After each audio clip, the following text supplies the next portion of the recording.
Bienvenidos sean todos. En este capítulo tenemos de invitado especial a Gabriel Arteaga, creador de contenido en redes sociales y estudiante audiovisual en la UPC. Él nos va a hablar un poco sobre Chaplin. Escuchemos. Gabriel nos comenta cómo es que conoció a Charles Chaplin. Recuerdo mucho que mi infancia me crié mucho con mi abuelo de pequeño, siempre iba a su casa y recuerdo mucho estas galletas Chaplin. Estoy seguro que muchos de tus oyentes recordarán. Son estas galletas que no recuerdo bien el sabor, pero recuerdo mucho la imagen de Chaplin grabada. Y siempre le preguntaba a mi abuelo, ¿quién es este señor, no? ¿Qué onda? Y me dijo, siempre me decía, más adelante te voy a enseñar y nunca me enseñaba. Entonces siempre tuve esa duda. Y ya cuando fui creciendo y me di cuenta que quería dedicarme a esto del cine y el mundo audiovisual, descubrí que había un instituto que se llamaba Charles Chaplin, pero inclusive ahí aún no tenía claro quién era Charles Chaplin. Hasta que llegué a clase de historia del cine, o sea, por allá por el 2017, que es un curso de la universidad, y me encontré con este señor en una de mis primeras clases, Charles Chaplin, y nos mostraron una película que era muy bonita. Y me di cuenta que era un director y mucho más, ¿no? Me encontré con todo un mundo, el mundo de Chaplin.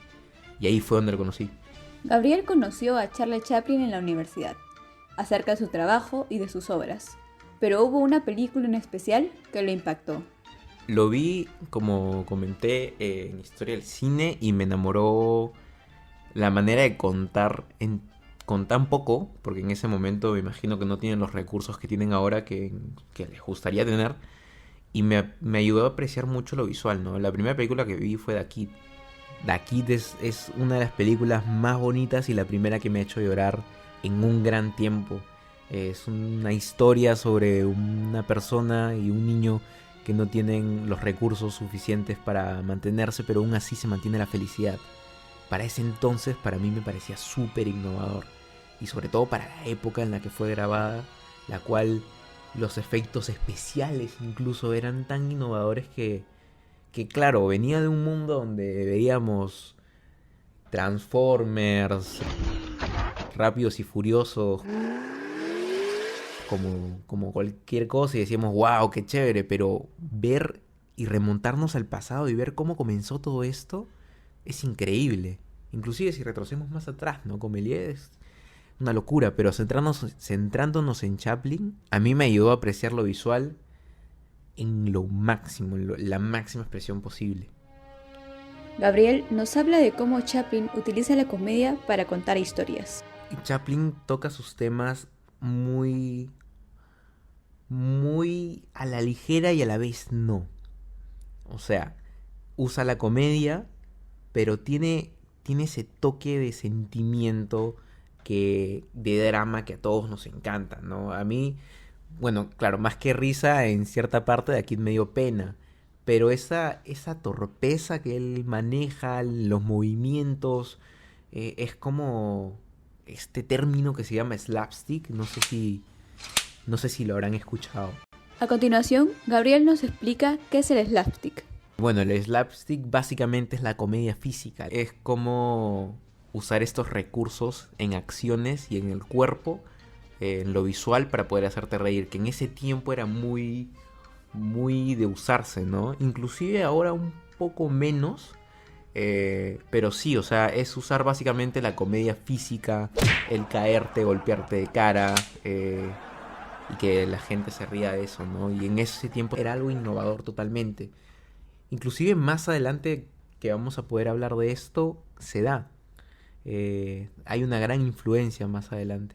De hecho, recuerdo una pequeña experiencia que me contó una amiga muy cercana a mí, que veía con su abuela y que su abuela se estaba quedando sin poder escuchar y veían Chaplin y disfrutaban mucho de la escena del centro comercial en tiempos modernos, se vacilaban un montón.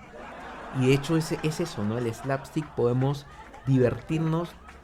Suena cruel, pero con el dolor de otras personas.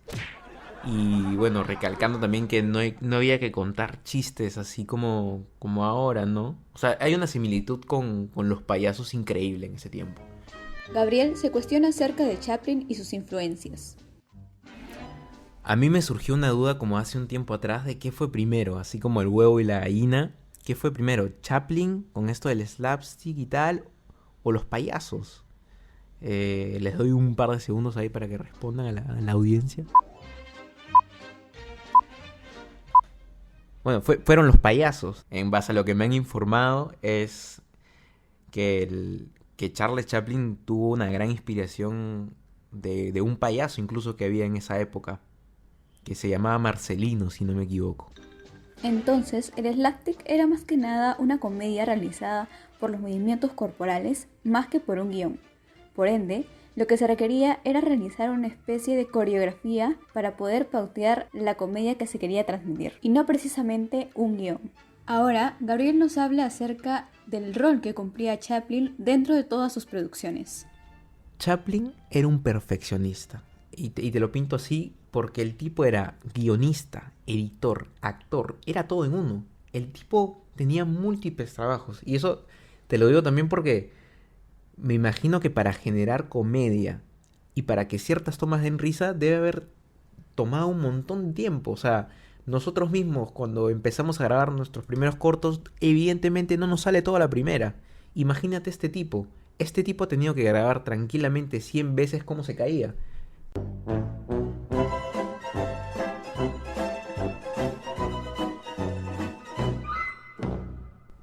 Y suena cruel, ¿no? Pero es así, o sea, Chaplin estaba muy pendiente y procuraba que cada área contribuya a lo que quería llegar.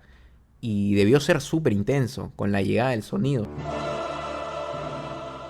O sea, el tipo era director, guionista, editor, como ya dije. Al final le metieron una herramienta más de sonido que el tipo se volvió loco. O sea, no podía hacer de todo al mismo tiempo. Y eso le frustraba de alguna manera. Ahora, sabemos que al inicio rechazó este recurso, ¿no? Con la llegada del sonido perdía esa unidad e internacionalidad que le podía dar a su cine, ¿no? Porque pasa, como te comentaba, que esta amiga que veía con su abuela que no podía escuchar muy bien, tranquilamente podía entender el cine de Chaplin, ¿no? O sea, a ver, ponle tú una comedia, no sé, de Adam Sandler a tu abuela que no escucha bien, no la va a entender nunca. Pero capaz que este cine de Chaplin es muy internacional y con el sonido pierde eso. Igual, buen tiempo no lo usó, ¿no? No usó el sonido en el cine, pero al final en El Dictador se dio por hacerlo. Sabiendo todo esto acerca del trabajo de Chaplin, podremos inferir de que él muchas veces hacía de sí mismo un objeto de burla. Claro, el tipo era un genio y un torpe a la vez, ¿no? O sea, debe haber sido complicado. Chaplin ha tenido que ser idiota para dar risa y un genio para escribir unos guiones como los que se ha escrito. Teniendo tantas críticas, tocando tantos temas que en ese tiempo eran controversiales, de una manera tan estúpida como para alguien que lo ve, ¿no? Pero para mí es un genio. Basándose en los payasos, Chaplin creó un tipo de comedia bastante innovador para su época. Pero, ¿será que ese estilo de Chaplin aún sigue vigente o trascendió a través de los tiempos? Charles Chaplin tiene una trascendencia muy grande. Te lo pinto así. Mr. Bean, muchos de nosotros hemos crecido con Mr. Bean y hemos visto la comedia y sabemos claramente que está inspirada por Charles Chaplin. Inclusive en los dibujos animados. Tom y Jerry.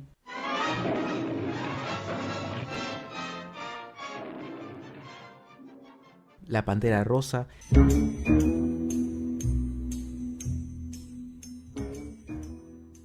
El Coyote y el Correcaminos. No vamos a poder ver un solo guión donde la Pantera Rosa te empieza a decir hola, ¿cómo estás? Y eso es claramente una gran inspiración de Charles Chaplin que ha transcurrido a lo largo del tiempo. También podemos ver el slapstick con el uso de los gestos de los actores, con la comedia como Jim Carrey, por ejemplo. Inclusive, hablando de actores, la influencia en el audiovisual latinoamericano dentro de la comedia como Chespirito y el Chavo y Cantinflas, ¿no? O sea, el uso de estas repeticiones de los movimientos, de que si viene el Chavo y le golpea al Don Barriga, esta comedia física se usa mucho y trascendió. Inclusive me atrevería a decir que seguirá trascendiendo a lo largo de los años. Charles Chaplin ha sido una referencia y seguirá siendo una referencia para el cine. Nos da otras herramientas en el lenguaje audiovisual que de repente son disruptivas a nuestra época, como bien decía antes. En un mundo donde hay mucho ruido y estamos yuxtapuestos a sonidos, el hecho de solamente fijarnos en las acciones y en la comedia nos sirve mucho. Actualmente puede funcionar mucho y tomar en cuenta que se puede hacer, ¿no? Que no es algo que quedó en el pasado, sino que se puede hacer a futuro. El sonido extradiegético, como lo es la música, ayuda mucho a expresar lo que se está viendo visualmente. Finalmente, invitar a todos los creadores de contenido a inspirarnos un poco en Chaplin, a retomar ese pasado y este concepto de que el audio unifica lo visual.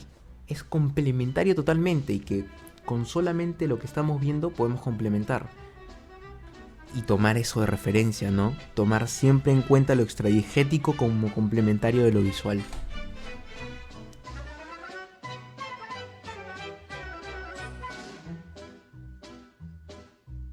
Con el invitado especial Gabriel Arteaga, entrevista por Vanessa Arana y narración y edición por Ana Valeria Chávez. Este podcast viene gracias a Universo Audiovisual.